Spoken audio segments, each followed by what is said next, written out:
Hey, what's up? Adam Lobo here from Adam Lobo TV, and in this video, I'll be giving you my unboxing and the first impressions of the new Mi 11T and the Xiaomi Mi 11T Pro. So keep watching.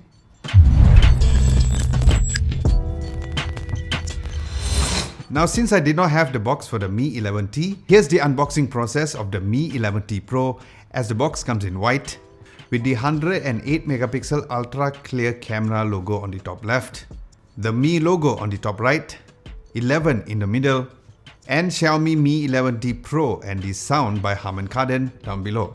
Opening the box cover, there'll be a smaller white box where you'll find the SIM ejector pin on the outside, the user guide, and the soft clear phone case on the inside. Then you'll find the phone itself. Underneath, there's the USB-A to USB-C cable and a massive 120 watt fast charging brick. Wow. Now, looking at the build quality of the phone, as how it was on the previous Mi 10T Pro, these two devices were quite a thick boy, and in terms of the exact design and the form factor, you'll find the Pro and the non-Pro to look identical with a glossy finish, so do expect this to be quite a fingerprint magnet. But if you don't mind that glossy finish, you might also appreciate the unique gunmetal type of silver stripes that you'll find etched inside of the glass back. The camera arrays were almost similar to the Mi 10T Pro, with the signature style ring around the camera lens, which has a medium-sized camera bump, so it does wobble pretty a lot, especially towards the middle left and also at the bottom right of the screen. Now, while the rear had quite a glossy finish as mentioned earlier, but the sides had a matte finish instead to give it a firmer grip to the phone, because considering its weight, it might just slip off from your hands easily, so it is great that it's not fully gloss at these sides as well. Then looking at the ports and buttons, once again, they were both identical. Other than the USB-C port down below, there's the SIM ejector slot, which supports up to 2 SIMs for both phones. Then you'll find one of the dual speaker grills over there, as the other speaker is on top, where there's the Harman Kardon logo on top for the Pro variant, very similar to the Mi 10T Pro as well.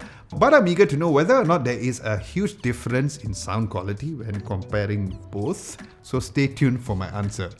Then on the right, there is the volume rockers and the side power button, which also acts as a fingerprint sensor, and this non-concave style of the side fingerprint sensor seems to be the way that Xiaomi is going forward with all of the devices, which is something that I really do indeed appreciate more. And it also unlocks very quickly, even with a little animation when unlocking the phone. Then on top, other than the speakers, you'll also find the IR blaster over there as well. So overall, I have to give a B+ for the build quality, because call me crazy, but for me, I kind of prefer the Xiaomi 11 Lite 5G NE and how that phone felt in my hands. But yes, that's also a personal preference, and speaking of which, I've also released my unboxing and my first impressions of that phone, so do check it out after watching this video. Now, looking at the display, the phone has a 6.67-inch AMOLED display with a resolution of 1080 by 2400 pixels with Corning Gorilla Glass Victus protection for the front screen, and upon turning on the phone screen, the screen did look really nice and bright. And I love how Xiaomi has gone with the higher quality AMOLED screen compared to the IPS LCD screen that the Mi 10T Pro had. Now, while the previous Mi 10T Pro's IPS panel did not look so horrible because it was really great, I felt that this AMOLED screen on the phone was surely a great upgrade, because as I mentioned before, that not all AMOLED screens are created equal, and this has a very high quality AMOLED screen. Then the display refresh rate goes up to 120Hz, which was nice, and since it is an AMOLED display, there's also the always on display feature as well. Then the camera hole punch is right in the middle. Then the front screen is a flat screen display with amazing color depth. And during my first impressions watching videos on YouTube and playing back Netflix on the phone was truly amazing on both phones. And what's extra sweet is that not only it is Widevine L1 Full HD compatible, but it also has Dolby Vision support as well. However, this Dolby Vision support is only available for the Pro variant. Now, I did find this a little odd because the Xiaomi 11 Lite 5G also has Dolby Vision, so hopefully a software update could fix that.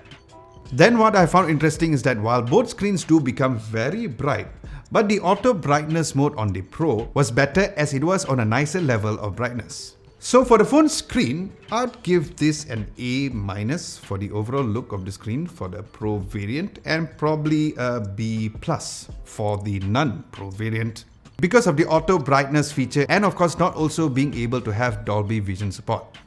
Now in terms of the cameras, the main rear camera is a massive 108 megapixel f1.75 aperture, an 8 megapixel f2.2 ultra wide angle lens, and a 5 megapixel f2.4 tele macro camera lens. And yes, both phones has the same camera arrays, and so was the front camera specs of a 16 megapixel f2.45 aperture lens. So based on my quick test shots, the rear cameras were really great for both phones, with flagship level dynamic range, especially on the dedicated 108 megapixel mode. The front cameras were nicer on the Pro variant, especially with some good lighting, and you can see a huge difference when it comes to the portrait mode over here when the light is on your side. But of course, this camera features is something that I plan to test out further during my full video review, so subscribe to this channel in case you guys haven't done so. Then as for the video, the Pro can go up to 8K 30 frames per second for the rear camera compared to the non-Pro, which is at 4K 30 frames per second.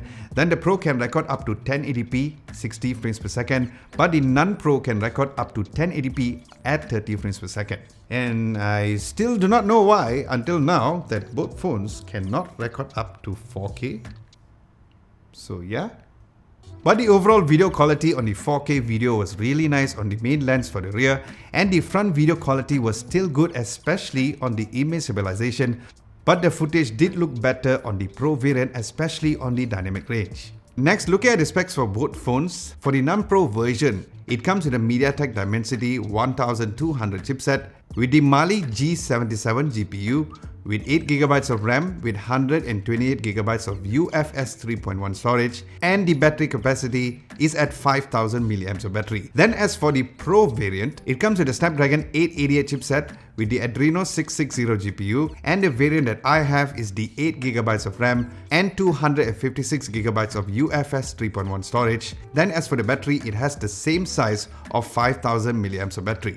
And the phone has fast charging up to 67 watts for the non-Pro version, and a massive 120 watts hypercharge for the Pro variant, where the charger does come inside of the box as seen earlier, and it will come with a 67 watt charger for the Mi 11T. Now in terms of software, at this point in time, the non-Pro is running on MIUI version 12.5.1.0, and the Pro variant is at 12.5.3.0 on top of Android 11 of course, which I shall see how the software performs. During my first impressions, it was great, but let's see how it is when I use the phone daily.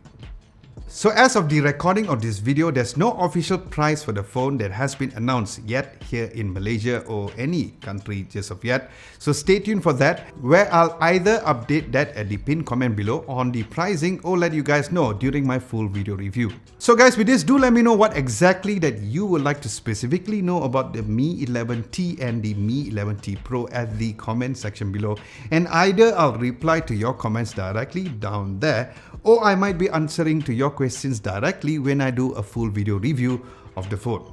Now, as I mentioned earlier, that I've also released the unboxing and the first impressions of the new Xiaomi 11 Lite 5G NE, also known as the new edition, which I'll also link at the end of this video as well, which has been released at the same time that you are watching this video. Aside from that, thank you so much for watching. My name is Adam Lobo, and I'll catch you next time.